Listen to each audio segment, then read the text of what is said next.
জঙ্গলা দিয়ে দিতাম, জীবন দিয়ে দিতাম, ঈমান বিক্রি করতে পারতাম না। ঠিক কি না বলেন?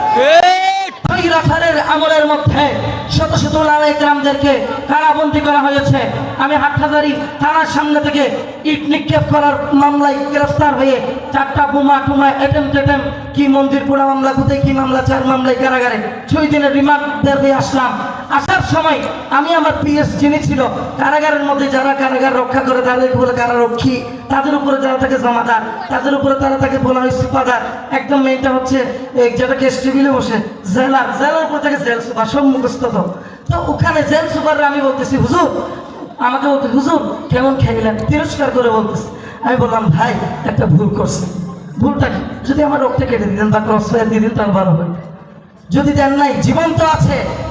মালিককে তো ডাক দিয়ে বলে, মালিক তুমি তো একটাই জীবন দিয়েছো, হযরত উমরের মতো আল্লাহ 100টা জীবন দিতা, 1000টা জীবন দিতা, সবটা তোমার পথে কুরবান করতাম, জঙ্গলা দিয়ে দিতাম, জীবন দিয়ে দিতাম, ঈমান বিক্রি করতে পারতাম না। ঠিক কি না বলেন?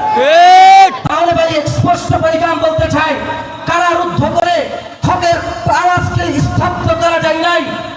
জুলুম করে, শাসন করে 16 বছর পর্যন্ত উলামায়ে কেরামদের উপরে, উলামায়ে হক্কানি কওমি উলামায়ে কেরাম হেফাজতে ইসলামের নেতা কর্মীদের উপরে জুলুম করে, জুলুমের সর্বোচ্চ স্টিম রুলার জারি করে তাদেরকে দমায়ে রাখতে পারে নাই।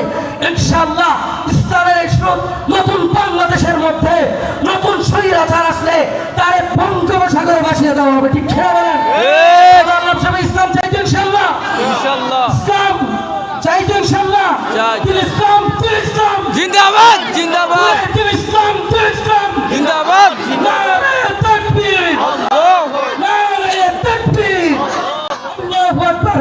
নাসরুম মিনাল্লাহি ওয়া ফাতহুন কারীম। দেখা হবে আবার যুদ্ধের ময়দানে ইনশাআল্লাহ। আসসালামু আলাইকুম ওয়া রাহমাতুল্লাহ।